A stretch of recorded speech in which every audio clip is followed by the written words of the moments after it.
Welcome everybody. We're happy so many came of you here today to Harvard because you'll discover how to increase your emotional intelligence with body language, just like these people did in just 4 hours' time.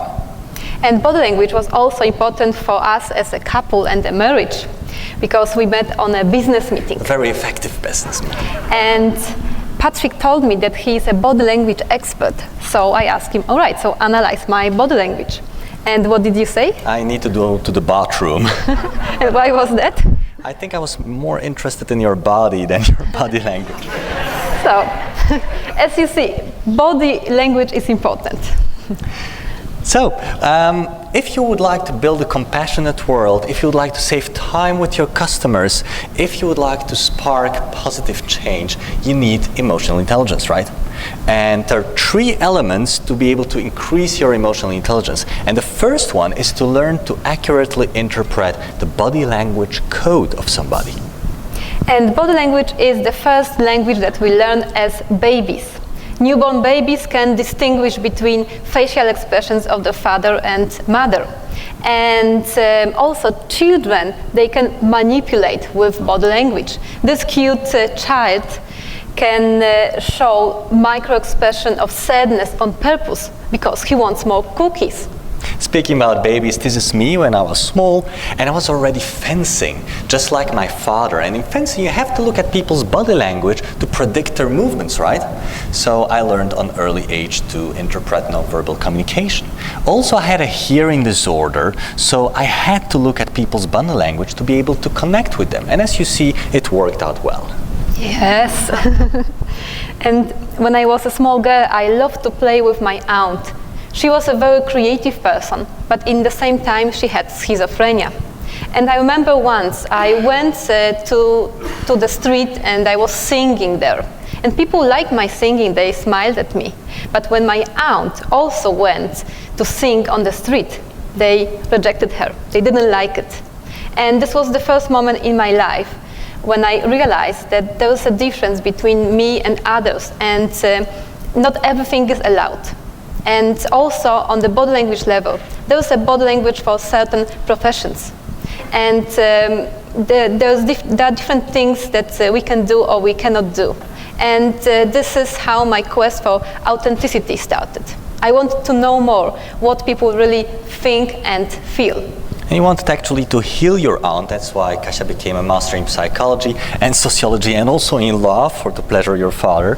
And part of her doctorate is how to apply micro-expressions, the little tiny movements on the face, to business situations. That's also why Fox asked us, can you predict the outcome of the US elections based on facial expressions? And we said, yes, we can. Let's have a look.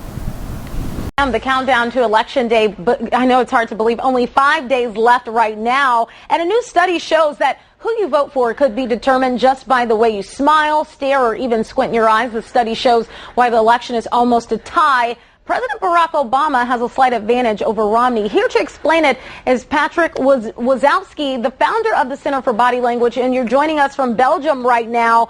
I know you got a chance to see 2 of our employees, and This was pretty exciting because it was live on TV and we didn't know the answers. Pretty risky. On Skype. Yeah. So now it's the task for you. You will see Ben watching a video of Obama and Romney, and can you know who he's going to vote for based on his facial expressions? You can choose leadership that has been tested and proven. 4 years ago, I promised to end the war in Iraq. We did. President Obama promised to begin to slow the rise of the oceans and to heal the planet. My promise is to help you and your family. But when Governor So who thinks Ben is going to vote for Obama? Raise your hand. Who thinks that Ben is going to vote for Romney? Raise your hand. Who thinks that Ben is an independent voter? You can change your mind if you want. All right, very good. So before we give you the answer, who of you has to deal sometimes with difficult clients? Those who don't raise their hand, those are the difficult clients. Now, this is how you can recognize a difficult client. One of the lip corners raises higher than the other. This is a feeling of contempt, of superiority. And you see Ben doing this when he sees Obama, so his body language code is negative. He's not going to vote for Obama. When Ben sees Romney, the same happens. One of his lip corners raises as well. So body language code, negative, he's not going to vote for Romney. Let's have a look. What's the right answer? Ben is actually an undecided voter. So you're absolutely right. And let's have a look how you could see that. The video is playing again without sound. What he does with his jaw here, it's not a good sign. And then one of the lip corners raising slightly and more here. He's not going to vote for Obama. With Romney, he laughs. That might confuse you a bit, but it's a sarcastic laugh with his closed eyes. So it's negative. And then again, contempt. This is how you can recognize superiority and difficult clients. And this small study that we did right now, we multiplied on 300 people who were watching videos of Obama and Romney. And here this peak that you see is when people were watching video of Romney for the first time. And you see that there's more disgust and anger on their faces. And what is interesting, that it was independently whether they were Republicans or Democrats. And this is the power of microexpressions. For example, with microexpression of disgust, you can see this microexpression in the same way on the face of Obama and on the face of a cat. So those tiny movements are the most reliable signs for truly felt emotions. And that's why the body language code can predict your failure or success, not only in elections, but also in business. And microexpressions are universal. In all cultures, we show them in the same way. And this is because Charles Darwin was the first person to investigate the concept of emotions on the face. And it was confirmed in the research on blind people from birth that were also showing emotions in the same way. So this is kind of imprintment that we have in our brain. The definition, how we define microexpressions, these are movements of the facial muscles that are half a second or shorter. And those tiny movements, they make the biggest difference because this is how our brain works. Probably you know that we have a reptile brain, on top of that an emotional brain, and on top of that our most slowest and rational brain. And the microexpressions are subconscious movements controlled by our reptile and emotional brain. So you cannot control it. It comes out anyway. If you imagine for a moment that you are walking through a jungle and you see something that looks like a snake, what are you going to do? You are probably going to jump away. And you are not going to stare at the snake and thinking, is it a snake or maybe a stick? No, this is how evolution works. And the same you can apply to business, that, for example, thinking leads to conclusions, but emotions lead to actions. And actually, many people go into a business meeting blindfolded. They're missing the most important information, which is given you right on the face of your potential client. And you can test yourself how good you are today on microexpressionstest.com, and you will see a video playing on the left side, and on the right side you will be able to choose which of the 7 basic emotions you saw on that face. We test a lot of people. In 2012 we tested more than 3,000 people online, their average 24%. Congratulations for you here, because 35 people at this conference at Harvard did this test, and you scored 10% more, 27%, so great. Don't worry if your score is quite low, you can learn it quickly. After some basic training of 1 hour, 2 hours, people score around 80%, and people who completed the training 4 hours, 12 hours, they score around 90%. Let's have a look how this influences emotional intelligence. We measured the emotional intelligence with MSC, the most hardest and toughest and resilient EQ test there is. And Michelle, she felt like she was developing a sixth sense, and her EQ raised with 3 points. And Ben, for him, it was a great way to practice feeling the emotion of others. And his EQ at the beginning was only 97. And after practicing with MeTV, he achieved EQ of 109.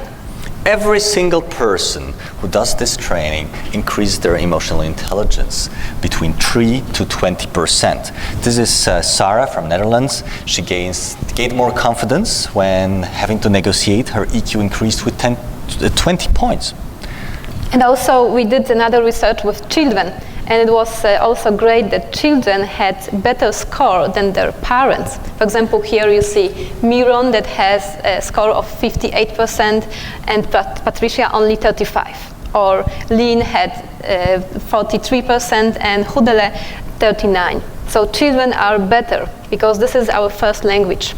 And I'm wondering what happens on the way? How do those children, how do we lose this capacity? What happens? What's wrong with our education? How can we change that? How can we spark positive change so they stay spontaneous leaders? And actually, also children are more communicative. Before they go to school, they show over 400 body language gestures. But when they finish school, they show only 100 gestures. And they focus on words, not on body language. The ones that don't lose their ability to recognize those facial expressions, micro-expressions, they are the most successful salespeople. They are the best in negotiating. They are body language experts and the other way around. Of course, we measured it. And in Carnegie, a company in Italy, 83 people participated. We found out that salespeople who score above the average on our micro-expressions test, we can measure their sales potential in just 2 minutes, they sell more units than the ones that score worse.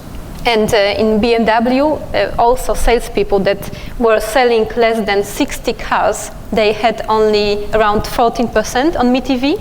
And salespeople who were selling more than 60 products, 60 cars, they had doubled the result. They had around 28%. MeTV is a micro-expression training videos program. GTS, Slovakia, same story again. This is a telecommunication company. People who score well on recognizing emotions, they have generated more net sales.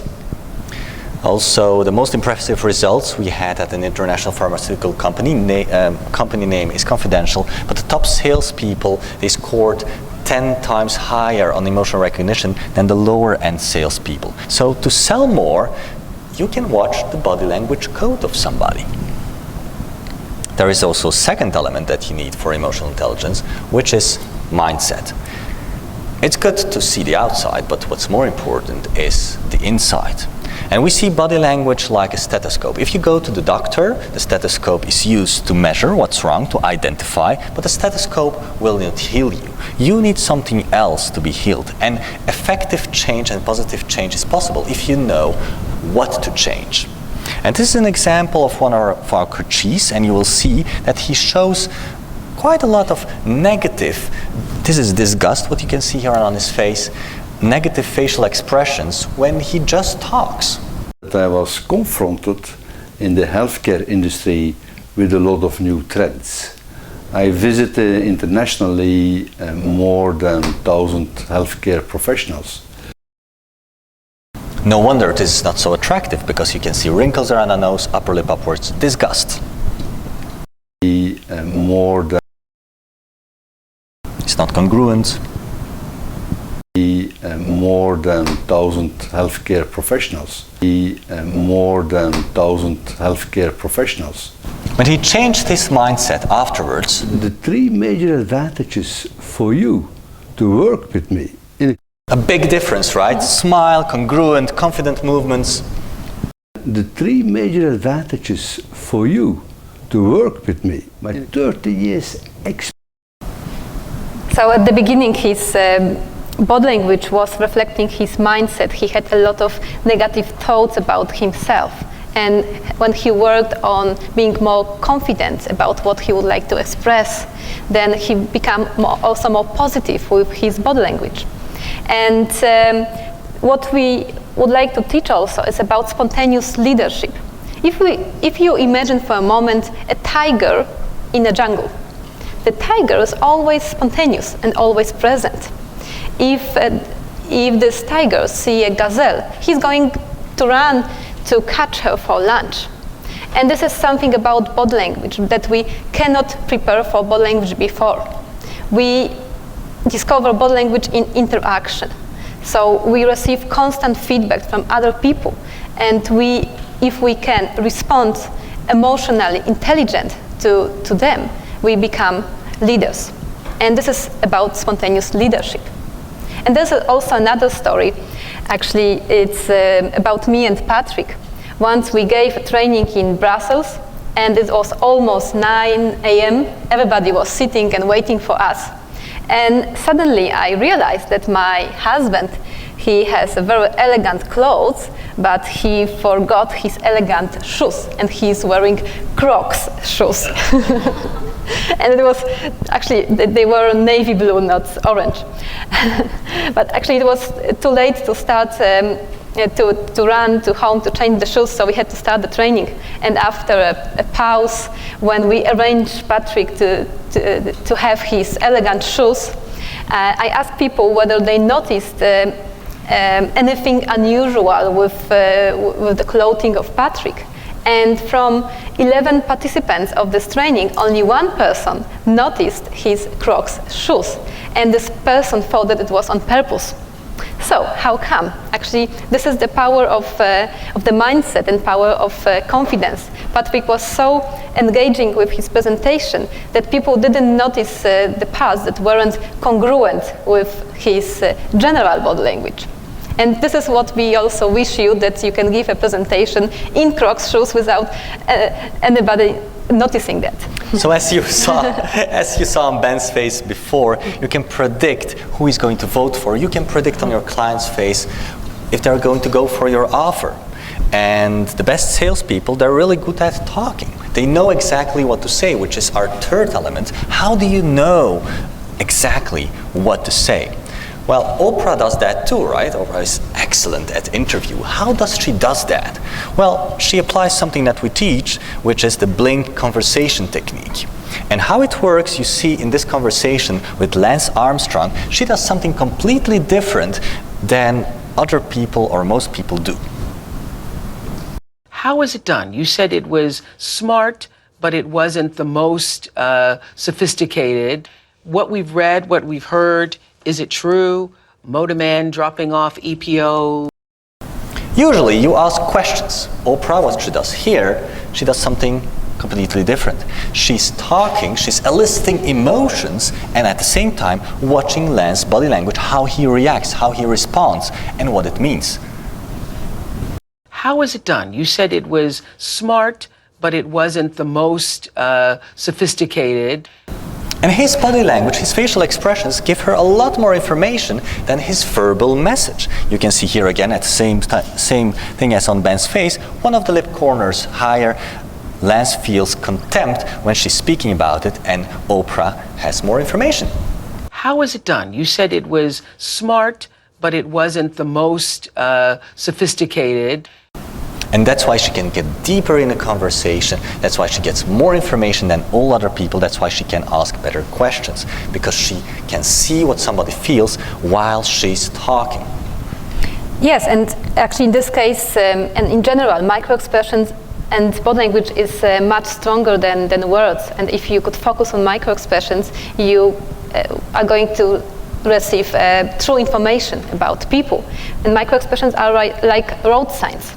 And we would like you also to have some exercise to practice after our presentation. Maybe you can do it today with your colleagues, with your friends.